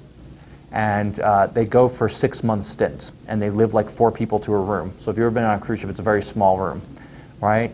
And so they're away from their families, and for like 6 months at a time, and they get these tips, which is the equivalent of a couple $100s a week, all right? And so the people at our table were saying, like, this is terrible, they're exploiting them. And I'm like, no, they're not, because what I said was, of course, the natural question is, what's your opportunity cost, right? Because, of course, the natural proclivity of people in developed countries is to compare it to us, right? So we say, like, our per capita GDP is this, or we have these labor laws, therefore it's bad, right? But that's not the opportunity cost. And it turns out, guess what the opportunity cost is? Making like half that Right, so I was talking to the waiter on the last one. He's like, I realize I'm away from my kids, but I'm going to be able to send my kids to school. They're not going to have to work, and they're going to have an education, and they'll be able to have a better life than I am. And so I said to him, obviously through demonstrated preference, he prefers being on the cruise ship. Now, if I offered him Bill Gates' job, I'm sure he'd choose that. But that's not the option, right? It's either this or working in some factory or something equivalent wherever, I forget what country he was from. Something, yeah, but making significantly less. So from his standpoint, given those options, this was a way to increase the wealth of his family, but also to make his children better off as well. And it's that way of thinking where people are like, that's terrible, they're taking advantage of you, we should pass laws that ban this, that makes people worse off because you're restricting their choice set. Plus you're imposing your values on them.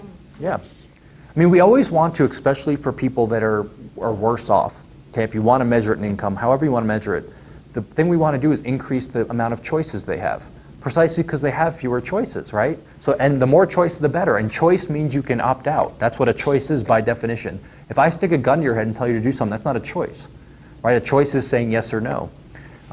So there's all these debates, because people say like, well, he didn't really have a choice, someone like that, because he had to do it, because his family would be poor at it. Well, he did have a choice. It may not be as many choices as I've had in life, but I don't have a lot of choices either, right? For instance, I'd like to work at Harvard, but Harvard won't hire me, right? And they haven't called and I keep waiting and they won't call, right? So my choice set's constrained as well. Am I being exploited or taken advantage of? No, not at all. I have other choices, right?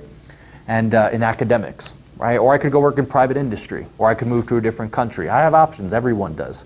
Some people have more options than others, but what we want, and this is what Hayek talked about in the Constitution of Liberty, is expanding the choice set people have. That's what having a better life is all about. Having more choices as compared to less. And I don't have kids, but if you have kids, that's how parents tend to talk about their children. I want my children to have a better life than I do. And what do they mean when they say that? They want them to have more options. That's really what they're talking about. And that's ultimately how a lot of people tend to think about living a better life. And that's ultimately, it requires outsiders, whether it's the government or people outside, leaving you alone and not restricting your choice set. My good friend Ben Powell, he was here a couple weeks ago he's a professor, was here for a Liberty Fund. He's writing a book right now on sweatshops. He gets in these debates with people all the time, and people, they get very cruel to him about this stuff. I mean, they get very mean about it. But he makes these arguments. I think actually when he was down here, he spent an extra week talking to some people in some factories. I don't know where exactly. Yeah, he gets into these debates about sweatshops, because of course in the United States and other developed countries there's a huge movement to boycott them. So you shouldn't buy clothes from places, or sneakers or athletic equipment. And of course what that does then is shut down the factories, right? And the argument is, well, we need higher labor standards and higher environmental standards. Right? I mean, it's ridiculous if you think, especially the environmental standards, right? I mean, on the face of it, you can understand the labor standards. If someone's in a crappy factory, you want to make them better off. So you can at least understand where they're coming from. But the environmental standards, we want to impose carbon caps and what they can cut, what trees they can cut down. I feel very fortunate that I've never been in this position. But if I was destitute, the last thing I'd care about is cutting down a tree. Right? I'd cut it down in 2 seconds and set up a fire so I could cook some food or keep myself warm. So when people are like, no, we have to tell people, they have to do this or not do that with the environment, it always strikes me as extremely odd. Of course, in the United States, we didn't care about the environment until recently. Like during the Industrial Revolution, no one was concerned about the environment. We care about it now because we're wealthy enough to sit around and think about like what kind of things can we intervene in now, right? That's literally what happens because we get so wealthy. We're like, boy, what else can we do to tell other people what to do? Even in the environmental meetings, the U.S. is the biggest pollutant in the world, and you're the one that's saying, oh, everybody else does this, but I'm not doing it. That is true. We like to do that. Okay, whatever. We like big cars. Yeah, exactly. We like stuff like that. You like big everything. Yeah. It is amazing, and I never realized it until I went to spend time in Europe, actually. Because I'll never forget the first time I was in Europe, I ordered Coke, and they brought me Coke, and it was like what I would consider like a shot glass.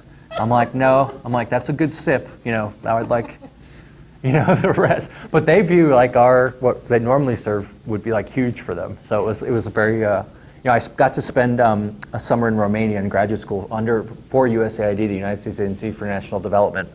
And it was such a shocking experience for me. Not cultural, well, culturally too, but not just culturally, but you go out into the villages and you see how devastating central planning is on these people's lives. Because of course, under the Ceausescu regime, families were first allowed no private property, but then when starvation set in, they were allowed to have one small plot, but just for personal consumption. You couldn't trade with your neighbors, so no trading allowed, but you could just like eat your tomatoes and stuff. And you go into these villages years after that regime collapsed, and these families still have their garden and their donkey, and that's what they have. Roads aren't paved. The electricity's turned off at like 9 o'clock at night because the power grid just can't keep up. The water gets shut off. And you really realize how devastating these efforts at central planning were, And then I got to go to Ceausescu's palaces. He had multiple palaces, and they were some of the most beautiful places I've ever been. Gold-plated faucets, and it was just brutal.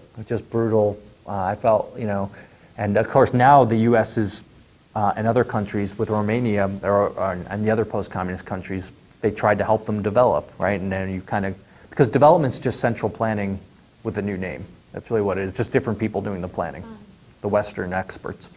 I'm writing a book right now on humanitarian aid and how these efforts to help people, right? So humanitarian aid can either be after a natural disaster or because of starvation, but how these efforts to go in and help these countries just have the opposite effect. And it's not like I have any great insight. A lot of it's just applying these basic economic arguments to it and how these efforts to help people actually lead to the worst and make them worse off in many cases. And there's numerous examples of this.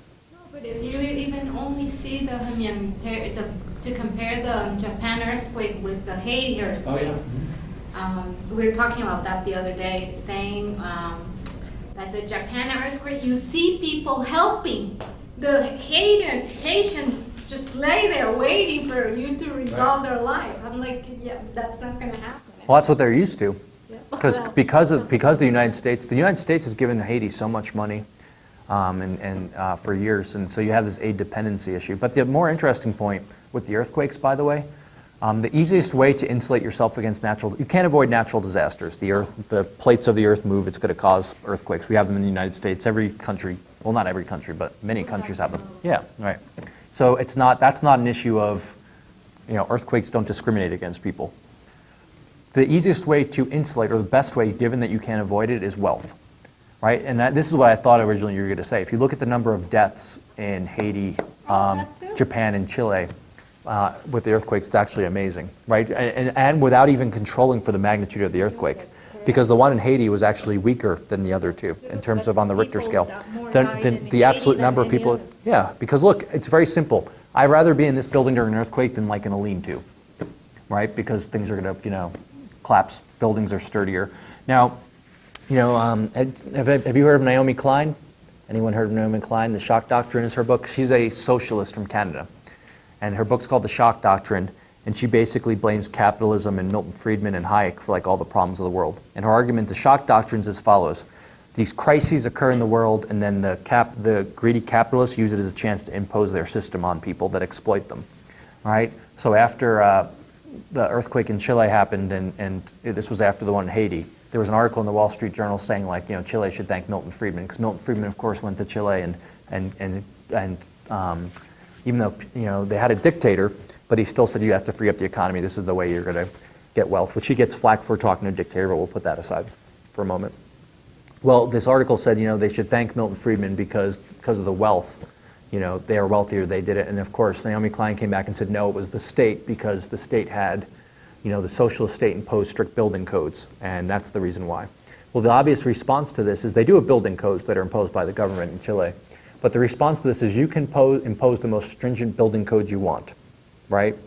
Unless you're wealthy enough to afford the materials to meet them, buildings don't get built, right? In Haiti, you could have the most stringent building codes in the world. You'd still be like in a mud hut or whatever, because that's what they can afford, because they're dirt poor.